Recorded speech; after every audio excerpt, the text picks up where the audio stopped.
Jelko Yuresha, a big welcome to the studios and to Rhodesia. Thank Your you. first trip, Jelko?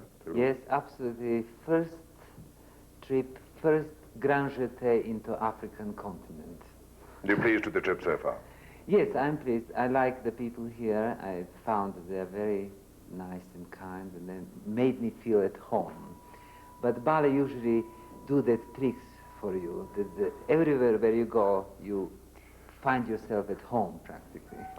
Jelko, you are married to Belinda Wright, a very famous name indeed in ballet, as is yours. Tell us a bit where you two have danced, who you've danced That's why I with. married her, because she's so famous.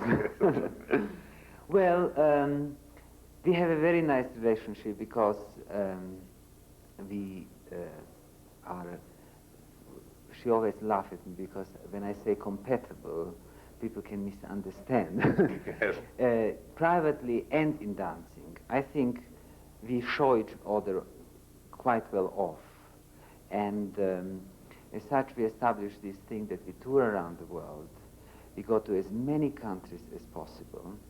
We did some tours for British Council that lasted 6 months. You know, starts in Bombay and finish in Barbados. Thank goodness it was Barbados, not Manchester or somewhere like that.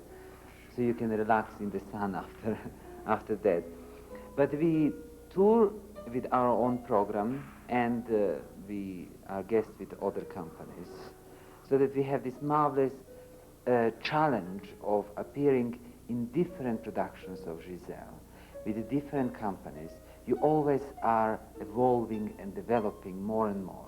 Indeed, different music, different stages, different presentations. Yes, and as much as we help them by bringing our approach and our art to their companies, we get from them because we see how other companies work.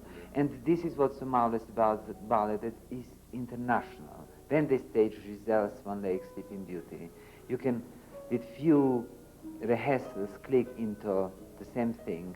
You don't have to know their language if they speak something else. And you don't get misunderstood because you speak with your feet.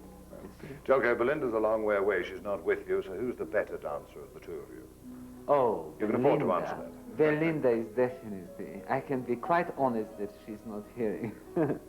We'll send a recording back to England. Yeah. Jelko, what's happening in ballet overseas, particularly this modern ballet scene? What's Well, the story? I personally, you see, I always speak for myself. I don't want to make statement in other directions. I feel it's very lost because the trouble with the modern ballet is that suddenly they say we are fed up and sick of Swan Lake and Sylphide and all these fairies on the stage. We will invent something new. And you can't invent something new. Or you can, but it's not as good as if you develop it into something new. I mean, Martha Graham went into hair technique and things, but when Belinda and I toured India, we saw all that in their own dancing. And when you judge all the international folklore, their own thousands of years of dancing tradition, you suddenly see that classical ballet has all that built in. And when they were trying to build up the vocabulary for classical ballet, you find Spanish soutenu, you find plie in Indian dancing, you find attitude, you find all that, but only refined, only make it more perfect, more pointed, more refined. Yes. So you're a definite fan, a committed fan of classic ballet? Yes. Not of all the modern new developments? I do enjoy, I must admit, I do enjoy some modern ballets who are genuinely created from the struggle to develop classical ballet onwards, but not the invented new gimmicky sort of thing. I don't think gimmick works. That's why Swan Lake survived for so long, because it's a heritage of the ballet. It's like symphonies of the world. I did Swan Lake in Tokyo with Japanese, and I didn't see any difference. You know, it's this sort of thing. It becomes worldwide heritage. Jelko, moving back a little further to interesting parts of your background, you're from Yugoslavia. Yes. Originally. I'm Why did you leave Yugoslavia? Do you feel Well, fear? Or excuse me? do you feel your art is freer? You can accomplish more I thought in the West as you are now. Interesting. I'm going to get on to that just a moment. No, in Yugoslavia we have 10 ballet companies. You see, every big city supports its own national theater, which means that we don't go to bingo and to this and that. We go to sports, but we also go to theater. Usually it's a beautiful building set in a park. So people, when they get fed up of a dreary life, which they lead, which we all lead at some time, slaves of rules, regulations, and various commitments to exist, they escape into the theater. Now, I don't believe that it should be escape, but I think it should be a food for beauty. We all need beauty, and I think ballet can give, to a great extent. Perhaps it's the only art with music and beautiful paintings that visually and with the ear can give you this satisfaction. And I simply left because you are locked within your small circle in Yugoslavia, because you are in your theater, you are looked after for whole life, and when you start dancing, you suddenly feel that you don't belong anywhere, you just belong everywhere. Have you danced again behind the Iron Curtain since you came on there?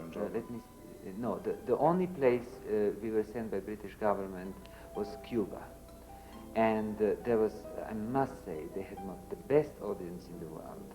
It was like bullfight, olays and screaming. I and read shouting, your book here. You've had yeah. terrific acclaim in Cuba. Yes, and I must say they had a good company there also. It's a marvelous place. But Yugoslavia is, I think, art and probably every otherwise more enlightened than Russia, for instance. Oh yes, it's much more freedom. The things are easier to get in and to get out. At the time when I left, it was very difficult to get out.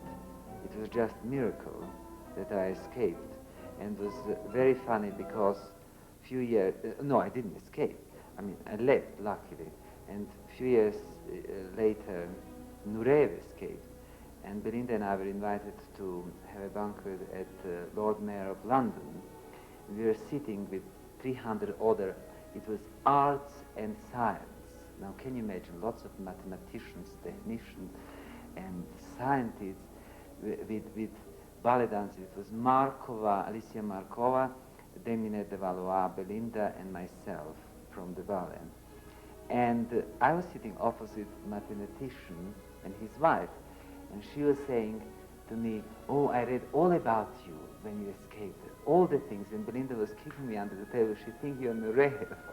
Yes. I said, "Don't disappoint her." Yes, it's a shame to spoil the story, yes.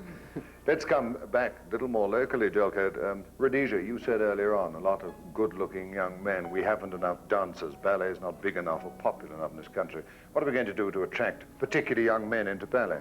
Well, yes, in your national costume, what is it? I'm not sure we've got short one, pants. Jelko. Short pants. I saw quite a good Long socks and short pants. Long socks, short pants. I saw young boys. Well, of course, they like sport here. You have climate for sport and all that. But at the same time, I think climates like that are helpful to ballet. But usually you find that the ballet develops in the northern countries. I don't know why. That's In England, true. where it's cold. In Denmark, which is great company. And here I think you would need to show more ballet. 2 seasons a year is not enough. It's too much struggle for very little.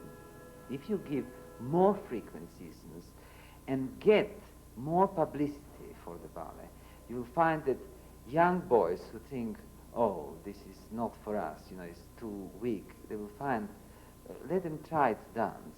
You see, it's as difficult as running for Olympics or something like that. You just have to show them, so few of them will make their own choice. You can't